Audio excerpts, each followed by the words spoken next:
n'accepterai pas que cet hôtel soit détruit par un chat et une souris. Il joue avec nos nerfs.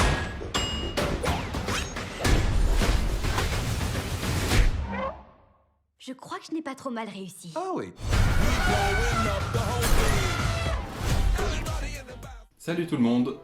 Petite vidéo assez courte parce que le film n'en vaut pas forcément la peine, mais il fallait que j'en parle parce que j'avais envie d'aller au cinéma et je suis allé voir le film Tom et Jerry. Tom et Jerry, c'est un truc qui me donnait pas du tout envie d'aller le voir. Faut dire que quand j'ai vu la bande-annonce, je me suis dit mais qu'est-ce que c'est que cette cata? Avec Sonic déjà, on avait eu droit à un truc vraiment très moyen. Et c'est le genre de film qui fait partie de la veine des films avec des dessins animés intégrés, des personnages complètement irréalistes que tout le monde prend pour acquis comme si ça vivait dans notre monde. Ici, on va avoir tous les animaux qui seront en dessin animé, un petit peu comme dans Sonic où lui c'est un hérisson bleu, mais que dès qu'il mettait un chapeau, tout le monde voyait une personne normale, un humain. Enfin, c'est assez risible ce genre de concept, je trouve. Enfin, à la limite que tout le monde trouve ça bizarre et que finalement, au bout d'un moment, ce soit intégré au scénario, ouais. Mais là, le fait que ce soit un cartoon dans un film, un peu à la Space Jam et tout, enfin, je sais pas, j'ai un peu de mal. Pour ce qui est du scénario, alors on va suivre une jeune fille qui est jouée par Chloé Grace Moretz, qui arnaque un petit peu les gens et qui va prendre le CV de quelqu'un d'autre pour pouvoir se présenter et postuler dans un grand hôtel prestigieux, et elle va mentir un petit peu et se retrouver chargée d'organiser le mariage de deux influenceurs Instagram insupportables, avec la présence de Tom et Jerry qui trouble l'activité habituelle de l'hôtel. Pour autant, je vais pas dire que c'était bien, je vais pas dire que c'était nul, parce que c'est quand même un divertissement assez correct, que ce soit pour les grands comme pour les petits. C'est vraiment le genre de film très facile, avec un scénario, c'est vraiment une ligne, et tous les petits à côté, on va vraiment pas se poser des questions, parce que le but c'est de plaire aux enfants, et puis de faire rigoler les gens qui regardaient ça quand ils étaient gamins. Donc vraiment, le scénario, c'est d'ailleurs peut-être le point le plus intéressant du film finalement, même si c'est très con. C'est que c'est un scénario très basique qui se laisse regarder, et si vous n'avez pas vraiment envie de réfléchir et vous avez juste envie de vous poser devant la télé et puis de regarder un truc tranquille, soit avec des gamins, soit tout seul comme moi, finalement ça va vraiment passer crème. Le film est un petit peu long, il fait 1h40 et quelques. Bon, c'est peut-être à peine trop, mais finalement avec le divertissement que ça offre, voilà. Les effets spéciaux sont pas forcément très ouf, mais ils sont pas dégueux non plus. Le fait de vraiment avoir intégré Tom et Jerry comme des dessins animés, un peu en 3D, mais en dessin animé quand même, ça rajoute un petit truc curieux que tu as envie de regarder, et puis quand tu as des scènes avec Tom et Jerry à l'écran, tu regardes parce que tu trouves ça intriguant, c'est pas des trucs qu'on a forcément l'habitude de voir. Ça fait un petit peu ce qu'il y avait dans Space Jam, donc j'ai vu que des extraits de Space Jam, j'en parle mais je connais pas vraiment. Mais ça fait un petit peu comme ce qu'ils avaient intégré avec les cartoons ou les trucs à la Roger Rabbit, etc. Sauf que là, vraiment, il y a la dimension 3D d'un truc qui est vraiment là, et quand il se retourne, ça se voit quoi. C'est plutôt bien foutu. Il y a pas mal de scènes donc très cartoonesques, hein, c'est le but parce que c'est vraiment pris des Looney Tunes, et voilà. Ça va être des enchaînements d'actions avec le chat et la souris qui se frappent sur la gueule et qui ont des formes de visage assez marrantes, qui peuvent faire des trucs, mourir 4 fois et revenir à la vie comme ça en mode hey, coucou, je reviens. Enfin, c'est vraiment très très cartoon, et finalement ça passe plutôt bien malgré le fait que ce soit intégré à un film. Le film vraiment part du principe que tout ça c'est vraiment ok. Enfin, il y a un chat qui se mange un camion, en vrai il est mort, dans le film non, et quand les gens ils regardent ils font oh, puis ils s'en foutent. Et je trouve ça pas bien mais pas nul non plus, enfin c'est vraiment si vous vouliez le faire, vous l'avez fait, c'est pas si mal finalement.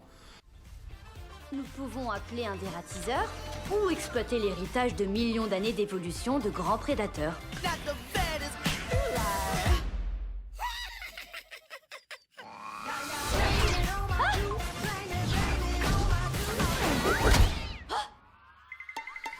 Concernant les acteurs dedans, donc il y a toute une panoplie d'acteurs que je ne vois que dans des films très moyens, à part Chloé Grace Moretz qui est l'actrice principale et qui, tant qu'on se le dise, j'ai l'impression qu'elle vieillit pas cette fille.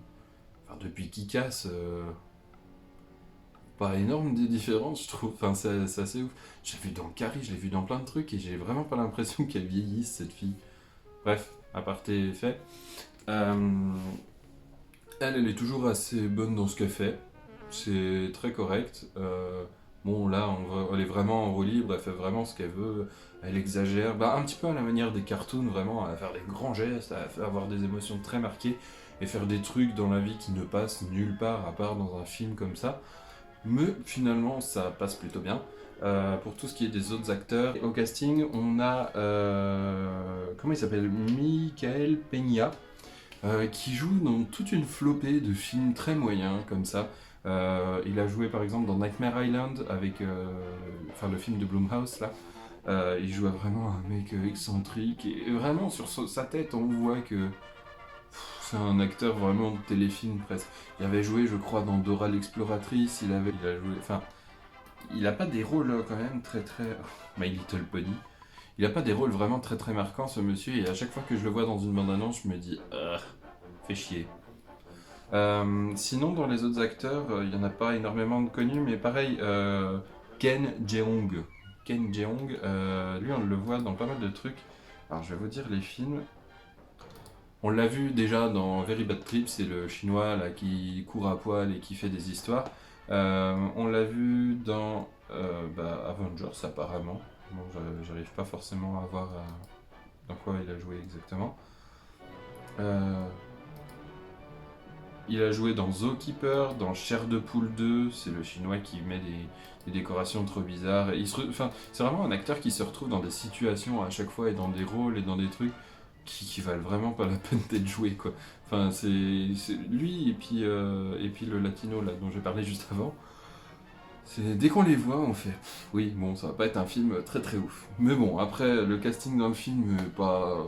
Enfin, c'est vraiment très enfantin, quoi, finalement. Tout ce qu'ils vont faire, tout ce qu'on va demander aux acteurs de faire, très enfantin. Et puis on sait qu'en demandant à ce genre d'acteur, ça va être fait correctement. Ça passe plutôt bien à l'écran, hein, je dis pas. D'ailleurs, Michael Peña, là, quand il joue au tout début, et que Chloé Grace Moretz arrive dans l'hôtel, il va vraiment tout prendre au premier degré en fait, et genre quand elle va dire est-ce que ce poisson rouge a un poste dans le machin, le directeur de l'hôtel va rigoler, va faire bah non, nanana, et lui il va dire bah non, t'es conne ou quoi, enfin et je trouve ça assez marrant ce type d'humour, mais bon c'est vraiment très accessoire dans le film et voilà, c'est pas super intéressant. Pour conclure, c'est un film pas spécialement naze, mais pas spécialement bien. La bande-annonce n'est pas traître sur la chose, vraiment. Si la bande-annonce vous donne envie d'aller le voir, allez le voir. Si vraiment vous trouvez ça con, vous allez trouver ça con. Moi, c'est un mélange des deux parce que je suis cinéphile et j'ai trouvé la bande-annonce nulle. Donc, bon, je me suis dit, vas-y, je vais le voir. Et c'est pas nul, c'est pas bien, mais voilà, ça se regarde. Par contre, si vous avez des enfants, je pense que ça peut vraiment leur plaire. C'est plein d'action, plein de musique, peut-être même trop de musique d'ailleurs. Mais ça n'arrête pas de bouger, il y a des gags tout le temps, et même quand il y a des discussions entre personnages normaux, donc des humains, c'est pas nul et c'est accessible aussi à tout le monde, donc je pense que même regarder ça avec des enfants, enfin, de toute façon, je pense pas qu'un adulte banal aille voir ce genre de film tout seul. Mais voilà, avec des enfants, ce sera largement correct s'ils arrivent à tenir l'1h40 que propose le film. Merci de m'avoir écouté, n'hésitez pas à partager la vidéo, à aller voir mon compte Instagram qui s'appelle Un Ticket pour la 2. Moi je vous dis à très bientôt pour de nouveaux films. Tchuss! Après avoir été toute leur vie les plus célèbres ennemis du monde,